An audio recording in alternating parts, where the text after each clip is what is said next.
Level 1. The Garage Kid. You're 14 and nobody pays you anything. The multimeter is a $20 Klein your uncle gave you for Christmas, and the soldering iron came from the hardware store on clearance. You pull the wiring harness off the mini bike, trace the safety switch back to the coil, and find the brake with continuity mode instead of guessing. You splice it, heat shrink it, and the bike idles clean for the first time all summer. You wire a doorbell transformer to a buzzer and a push button because you read that a transformer steps voltage down instead of up and you want to see it for yourself. You get it backwards once, the transformer hums, and you learn what a short circuit smells like, hot varnish and ozone, before you learn what it's called. You build a simple relay circuit off a 12-volt battery to flash a bike light, and the relay clicks like a tiny switch throwing itself. You touch a live lamp cord you were sure was unplugged, and the jolt runs up your forearm and knocks the screwdriver out of your hand. You don't touch a bare wire again without checking it twice. The garage smells like flux and hot solder. Nobody inspects your work, nobody signs off on it, and none of it is code. But you've learned the one thing every level below this one depends on. Electricity doesn't care how confident you are. It only cares whether the circuit is open or closed. Your guidance counselor hands you a flyer for the local electrical joint apprenticeship the fall of your senior year. You circle the deadline in pen. Level 2, the Apprentice. You're 19 and you just signed with a joint apprenticeship and training committee, one of the roughly 300 IBEW NECA training centers in the country. The program runs 8,000 hours of on-the-job training over 4 to 5 years, plus 576 to 720 hours of classroom instruction on nights you'd rather not be in a classroom. Your starting wage is 40 to 50% of Journeyman scale, which at a mid-sized local puts you around $18 to $25 an hour. You spend the first months doing the job nobody wants to do. You strip conduit runs, pull wire through a quarter mile of EMT, and label every circuit in a panel schedule twice because the first draft had 2 breakers swapped. The journeyman you're assigned to hands you a set of print drawings and tells you to find the discrepancy between the panel schedule and what's actually landed on the lugs. It takes you 40 minutes. It should have taken 10. He doesn't say anything. He just starts giving you the next one, faster. You bend conduit with a hand bender until your forearms ache, and the first 90-degree stub-up you get within a half-inch of the mark, the foreman actually looks twice. You get sent up in a scissor lift to land control wiring on a motor starter you've never seen before, and you call the journeyman on the radio instead of guessing. He walks you through it wire by wire. You fail your first Megger test on a feeder because you didn't isolate the load side, and you rerun the whole test the right way in front of the inspector. Your hands stop shaking around live panels that are actually de-energized and start staying steady around the ones that aren't. 2 summers in, a compressor motor trips on overload while you're standing next to the panel doing something else entirely, and the whole room goes quiet for half a second before the breaker resets. You learn what respect for the equipment actually feels like, not fear, just full attention. By year 4, you're topping out, closing in on full journeyman wage, and the apprenticeship instructor tells you the real trade starts the day the training wheels come off. Level 3, the journeyman. You're 24, and you turned out with your card and your wallet. The national median wage for electricians sits at $62,350 a year according to the Bureau of Labor Statistics. And a topped-out union inside wireman in a strong industrial market clears more. Some NECA IBEW training center schedules list journeyman scale over $65 an hour. But you didn't sign on for commercial tenant build-outs. You went industrial, plant maintenance and controls. And the work is a different animal. You troubleshoot a programmable logic controller on a bottling line at 2 a.m. because the line went down on second shift, and every minute it's down costs the plant thousands. You pull up the ladder logic on a laptop, trace the fault to a proximity sensor that's reading a false signal from a buildup of grease, clean it, and watch the line restart. You swap a variable frequency drive on a 100-horsepower pump motor, and before you touch a single terminal, you lock out, tag out, and verify zero energy with your own meter, because the drive still holds a lethal charge in its capacitors for minutes after the breakers open, even with the power off. You wear NFPA 70E rated arc flash PPE rated for the incident energy on that panel every single time, no exceptions, because the plant's own arc flash study says a fault at that bus can produce enough energy to kill a man standing 3 feet away. You open a motor control center bucket that's been mislabeled on the one-line diagram, and for 1 second, you're staring at bus bars you thought were dead. You close the door, walk to the switchgear, and verify the source yourself instead of trusting the print. That habit is the whole reason journeymen with 20 years in still have all 10 fingers. You start reading root cause instead of just replacing parts, because a burnt contactor is a symptom and the plant wants the disease found. The maintenance supervisor starts calling you directly instead of dispatching whoever's on shift. You stop thinking of yourself as a guy who runs conduit. You're the guy who keeps a plant running. Level 4, the controls and instrumentation lead. You're 30 and you stopped being handed work orders. You write them. You're the one they call when 3 other electricians already looked at a problem and couldn't find it.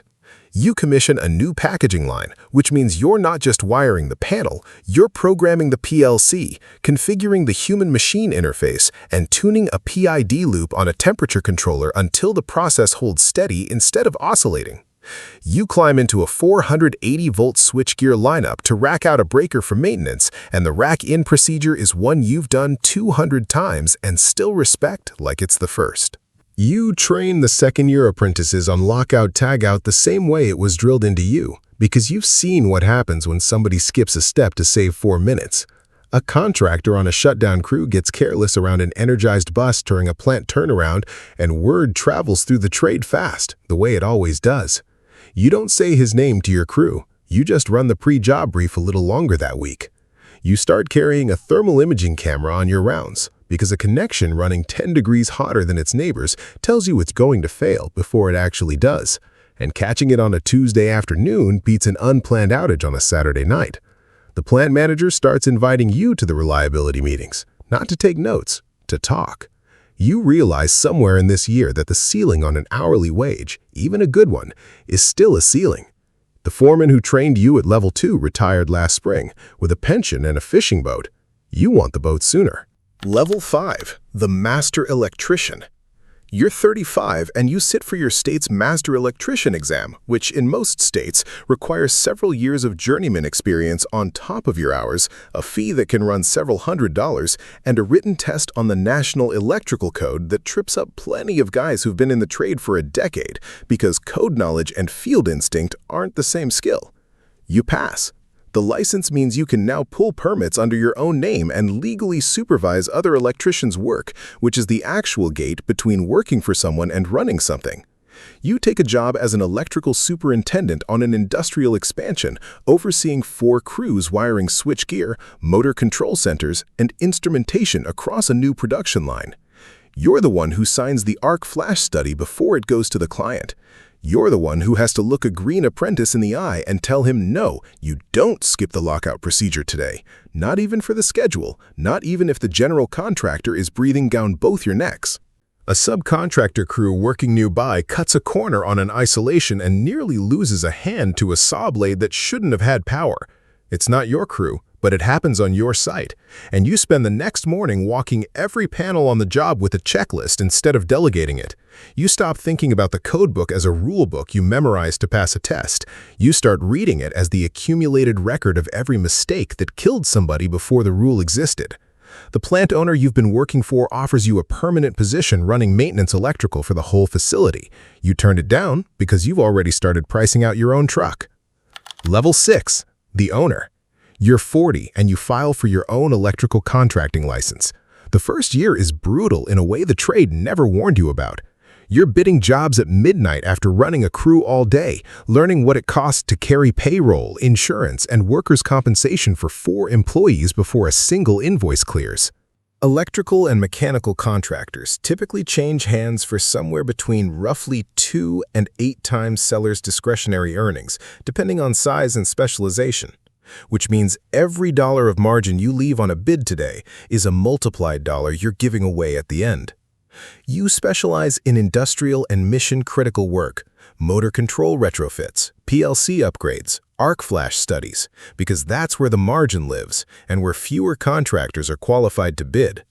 You win a semiconductor plant's maintenance and retrofit contract, the kind of recurring service work that data centers, biotech facilities, and battery plants all need, and that most residential and commercial shops can't touch because they've never held a Category 3 arc flash-rated tool in their life. Your crew grows to 15. You buy a second service truck, then a fourth. You get the call from a general contractor you worked for as a journeyman 15 years earlier, and this time he's calling you to bid, not to swing hammers. You stop checking every job personally. You hire a superintendent who does exactly what you did at level 5, and you have to let him make the calls you used to make yourself. That's harder than it sounds. The company you built is worth something now, not because of the trucks in the yard, but because of the recurring maintenance contracts, the safety record, and the fact that your name on a bid means something to a plant engineer who's been burned by cheaper crews before. Level 7, the exit. A private equity-backed platform building a specialty electrical services roll-up calls. This is not a fantasy. Firms have been actively acquiring industrial and specialty electrical contractors for exactly this reason.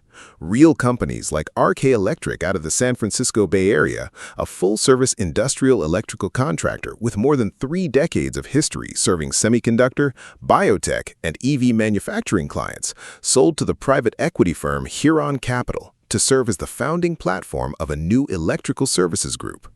Larger regional players like Saks Electric in Missouri and Cleveland Electric in Atlanta, both founded nearly a century ago by tradesmen who started with a wrench and a truck, now run hundreds of millions of dollars in annual revenue under outside ownership. Not every industrial electrician who builds a company sells it. Rosendin Electric, one of the largest electrical contractors in the country at over $5 billion in annual revenue, chose the opposite path in 1992 and sold itself entirely to its own employees instead. An employee's stock ownership plan that by the year 2000 put 100% of the company in the hands of the people who wire the work. You sit across the table from the buyer's diligence team, who go through 3 years of financials, your safety record, your recurring maintenance contracts, and your bonding capacity, line by line. The number they land on reflects the multiple your specialty and your margins can command. You sign. The wire clears. You stay on for a transition period because that's the deal you agreed to, riding along on the accounts you built while a district manager 3 states away starts setting the pricing. Here's the part nobody tells the 14-year-old kid rewiring a mini bike in a garage. The trade never stops being the same 2 facts. A circuit is either open or it's closed, and it doesn't care how confident you are about which one it is. Every level of this ladder, from the doorbell buzzer to the switchgear lineup to the diligence room, is built on nothing more than respecting that one fact a little more carefully than the guy next to you. The multimeter from Christmas still works. It's in a drawer in your office now next to a stack of arc flash studies with your license number on the cover page. Somewhere tonight, a kid is tracing a broken circuit on a mini bike with a $20 meter, about to get shocked by a cord he swore was unplugged. He'll learn what you learned. The wire doesn't care who you are. It only cares whether the circuit is open or closed.